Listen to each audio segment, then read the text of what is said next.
HOA tried to ban my birdbath, but got cited for destroying protected trees. Take that thing down by the end of the day, or you will regret it. Eleanor Briggs, the HOA president, stood on my lawn, jabbing a finger at my birdbath like it had personally insulted her. Her lips curled in disgust, her clipboard shaking in her other hand.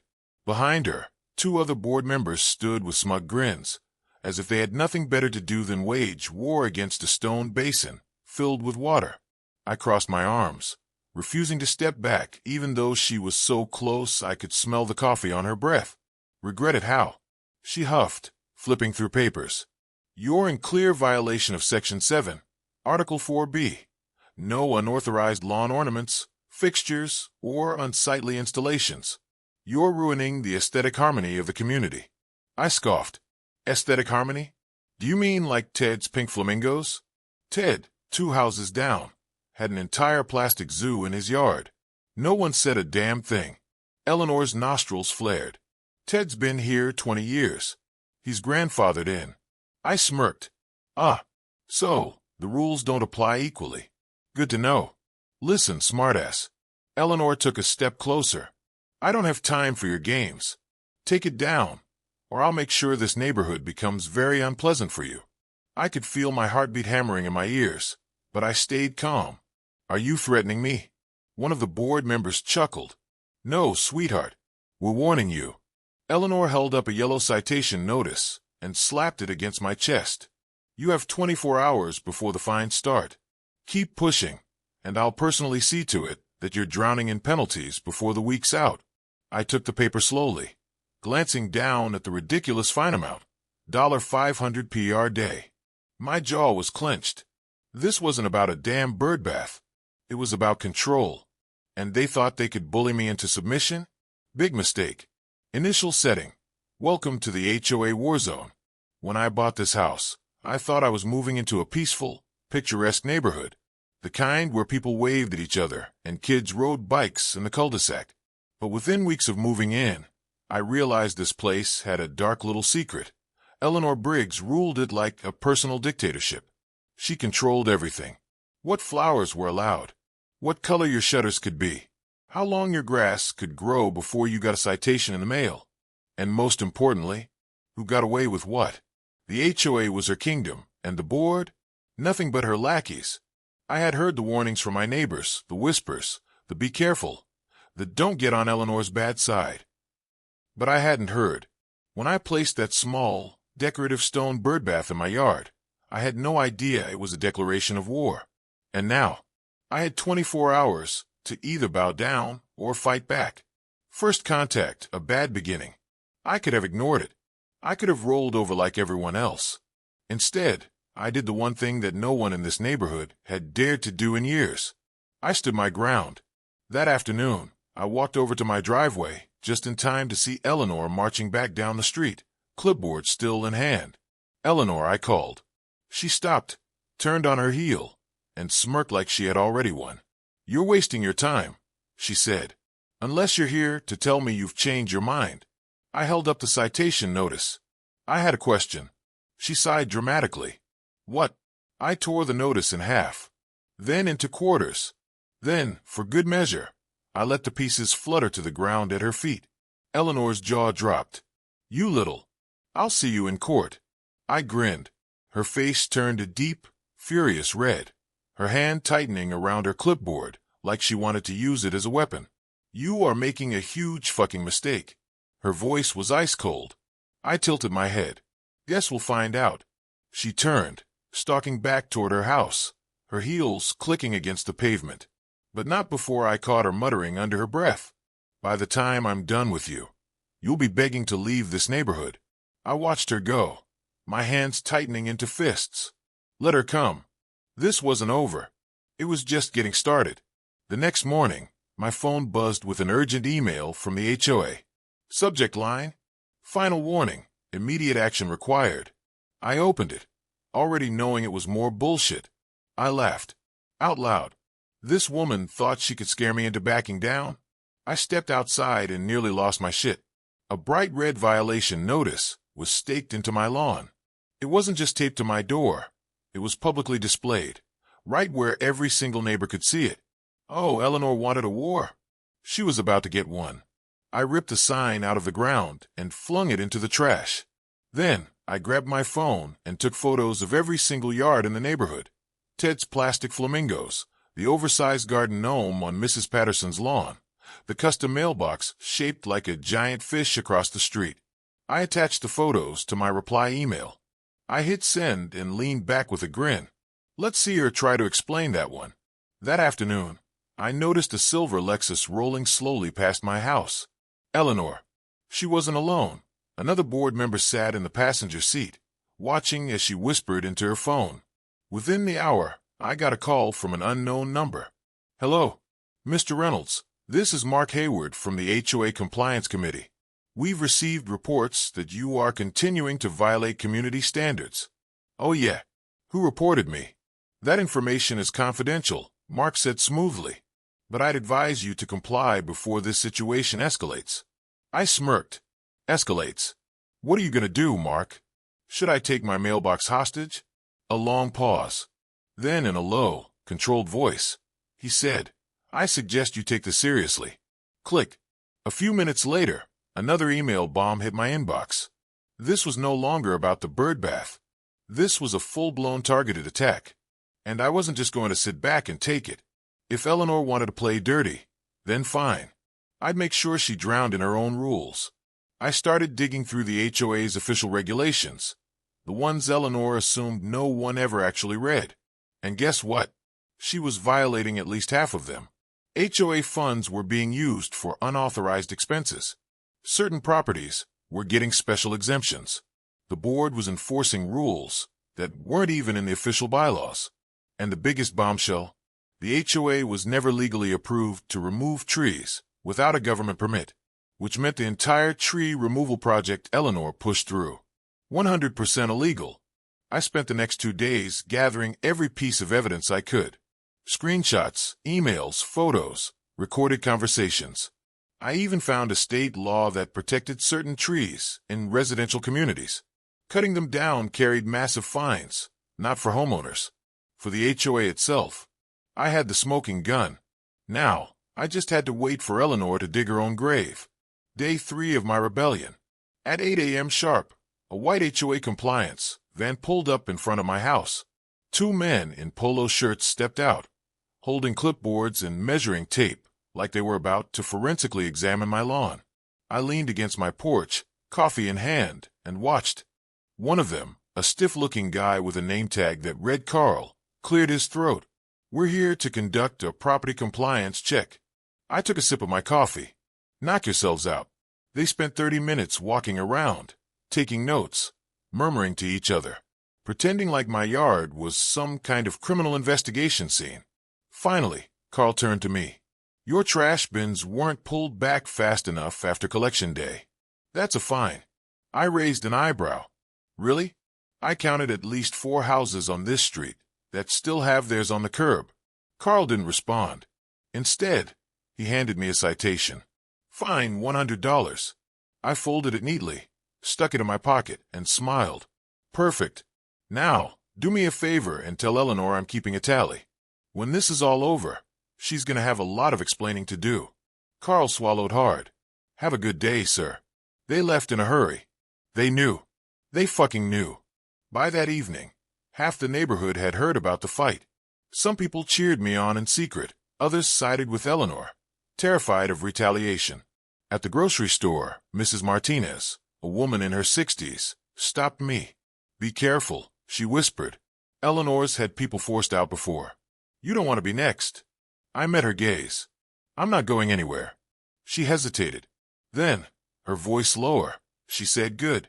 Someone needs to stop her. I wasn't just fighting for myself anymore. I was fighting for every person Eleanor had bullied into silence. Eleanor was pissed and desperate. That's when she made her worst move yet. At 5:30 a.m. the next morning, the HOA ordered a work crew to come onto my property. I woke up to the sound of chainsaws. I ran outside in my pajamas and froze. The work crew was cutting down the trees lining my yard. I stormed toward the crew leader. What the hell are you doing? He blinked at me. HOA orders. Something about non-compliant landscaping. I whipped around just in time to see Eleanor standing at the end of the street, watching. She smirked, like she had won. I took a slow breath.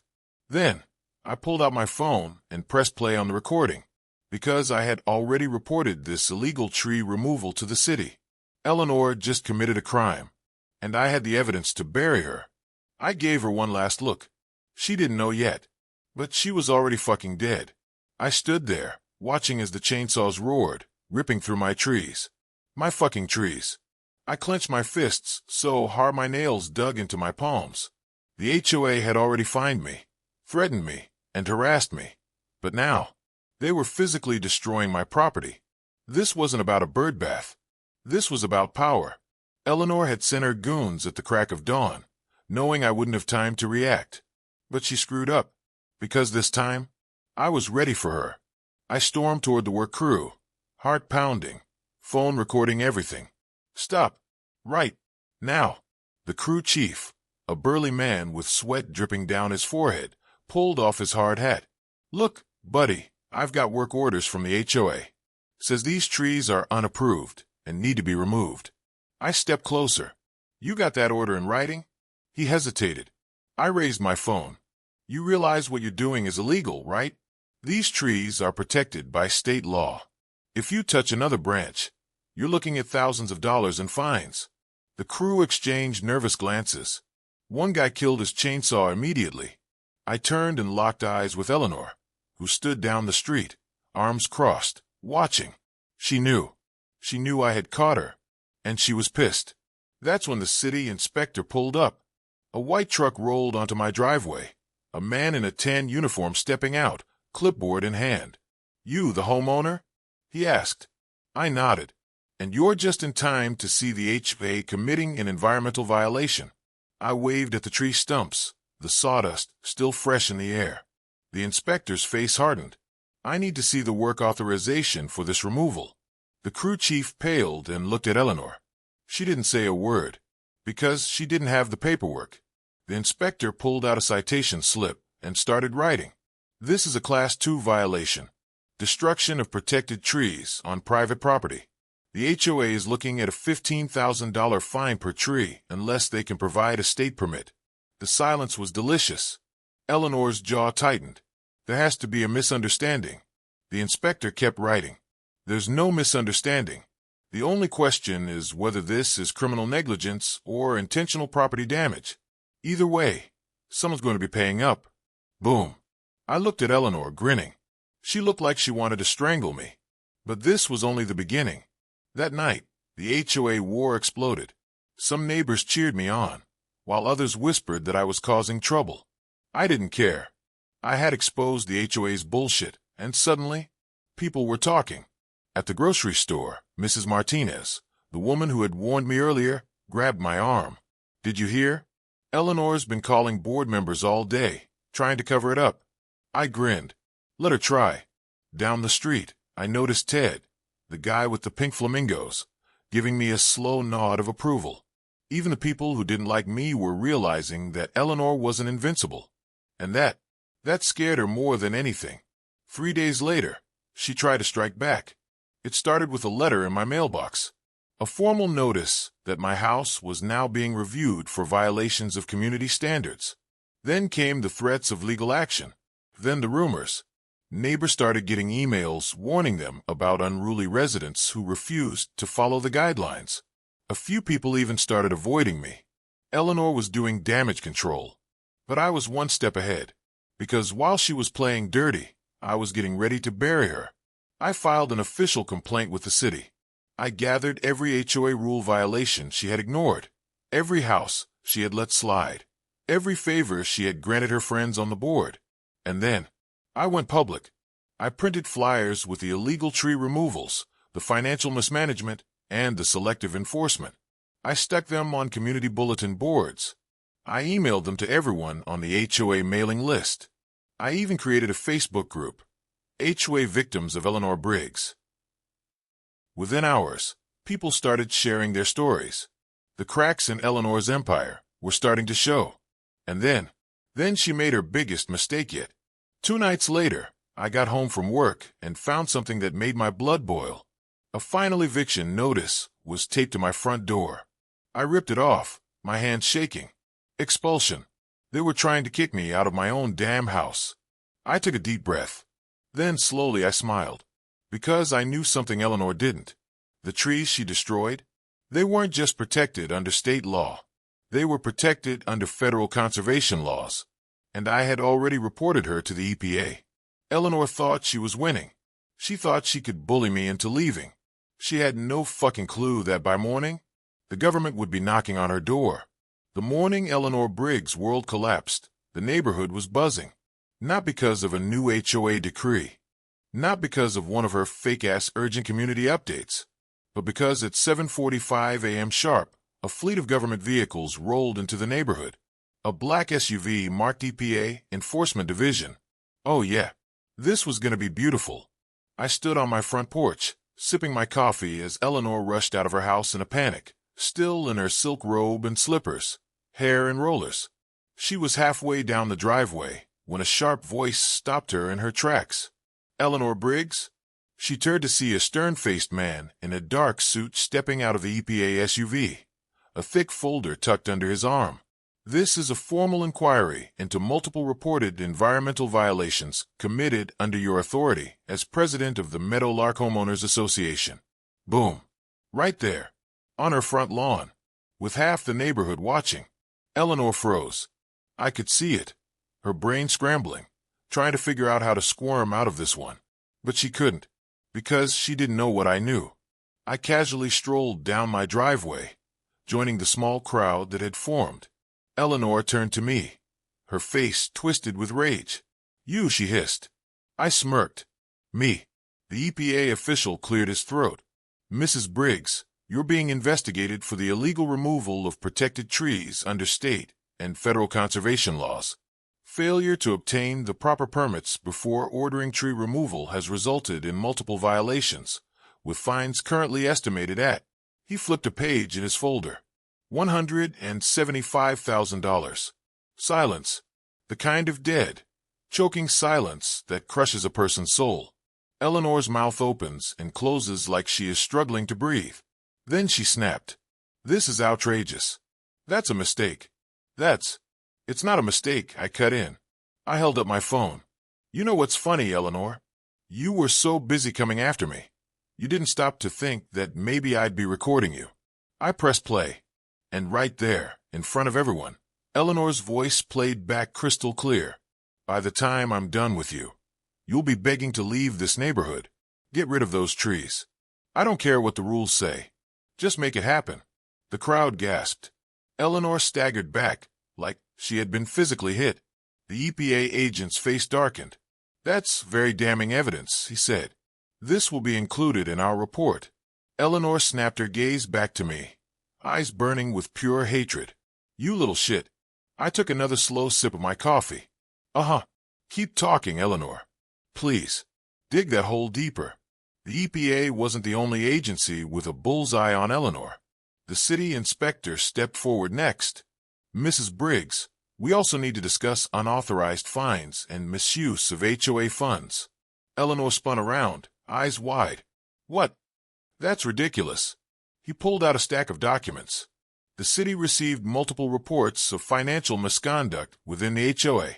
We found gross inconsistencies in fee collection and expenditures. Translation. Eleanor had been caught stealing.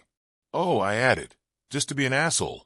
Did you know that HOA funds were being used for executive lunches and board appreciation retreats?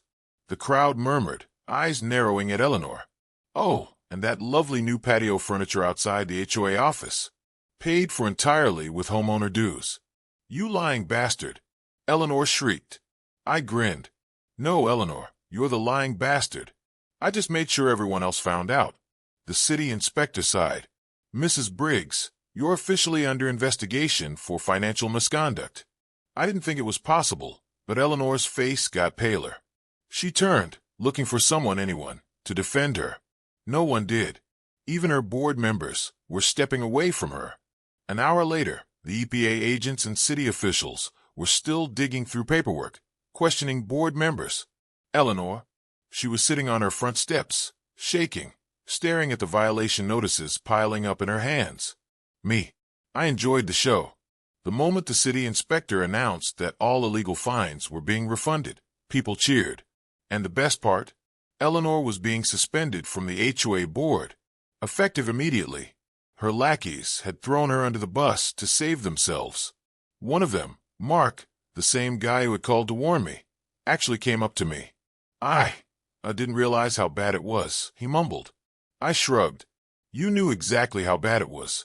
You just didn't give a shit until now. Mark flinched. Look, I just followed orders. Yeah. I took a step closer, voice low. That excuse didn't work at Nuremberg. Mark's face drained of color. Then he turned and hurried away. Fucking coward. 2 days later, I got a letter in the mail. From Eleanor. No HOA header. No official stamp.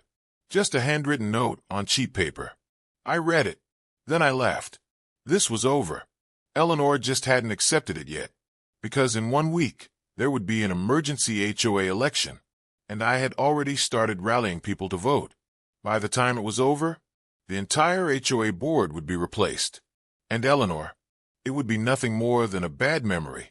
1 week later, the HOA board election results came in. Eleanor, gone. Mark, gone. Every single one of her puppet board members, fucking gone. And the new HOA president? A retired judge named Mrs. Martinez. Her first order of business? Reversing every bullshit rule Eleanor had enforced. I stood in my front yard that evening, watching as the neighborhood slowly started to change. People were talking again. Lawn decorations were popping up like wildflowers. And my birdbath? Still standing. Untouched. Like a tombstone over Eleanor's dead empire. I smiled, listening to the birds chirping, free and unbothered. Damn right. Eleanor Briggs, the self-proclaimed queen of the HOA, was officially dethroned. The very next day, she tried to save face. She stormed into the HOA office, acting like she still ran the place. Where's my file? She snapped at the new president, Mrs. Martinez. I demand access to the meeting minutes.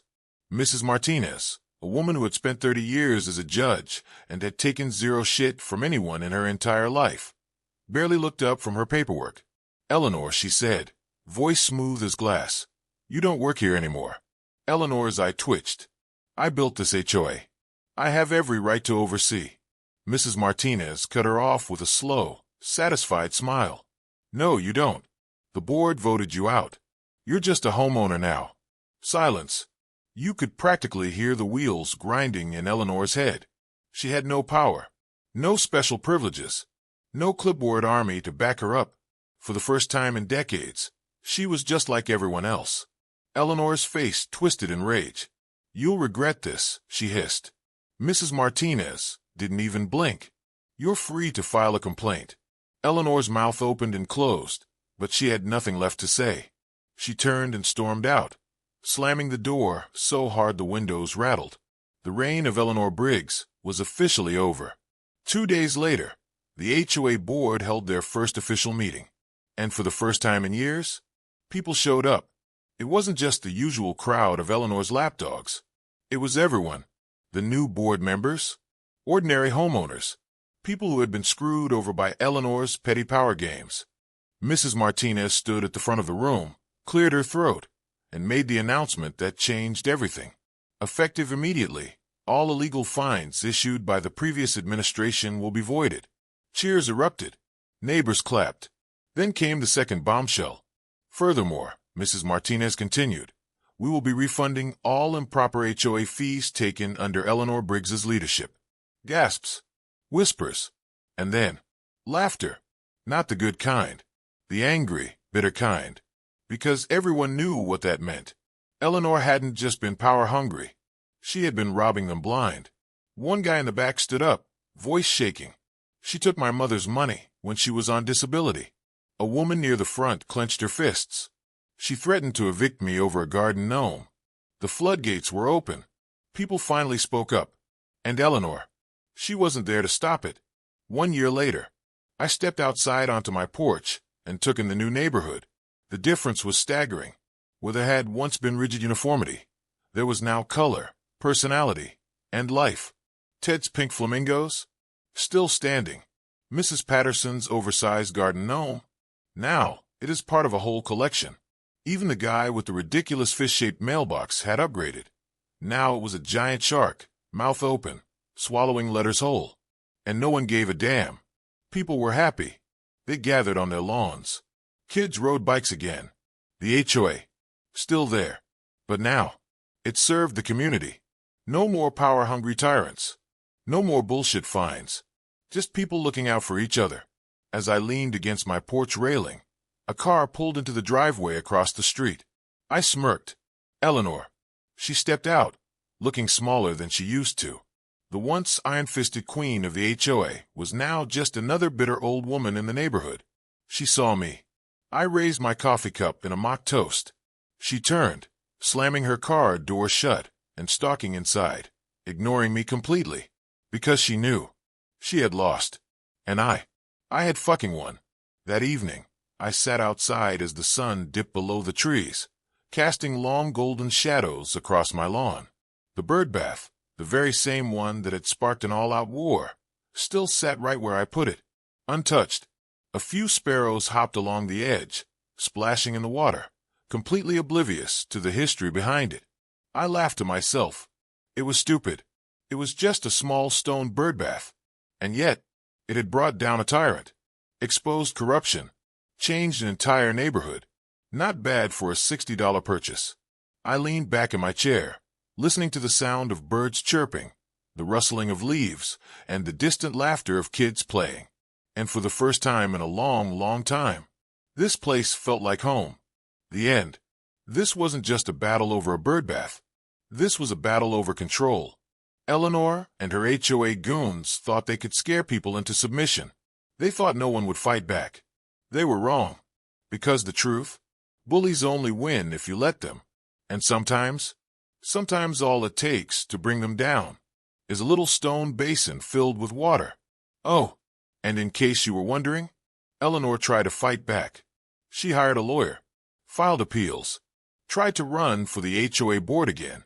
She lost every single time. Last I heard, she put her house up for sale. Something about not wanting to live in a neighborhood full of degenerates. But let's be real. She didn't leave because she wanted to. She left because she couldn't stand living in a world where she had no power. And me, I slept like a fucking baby. Game over, Eleanor.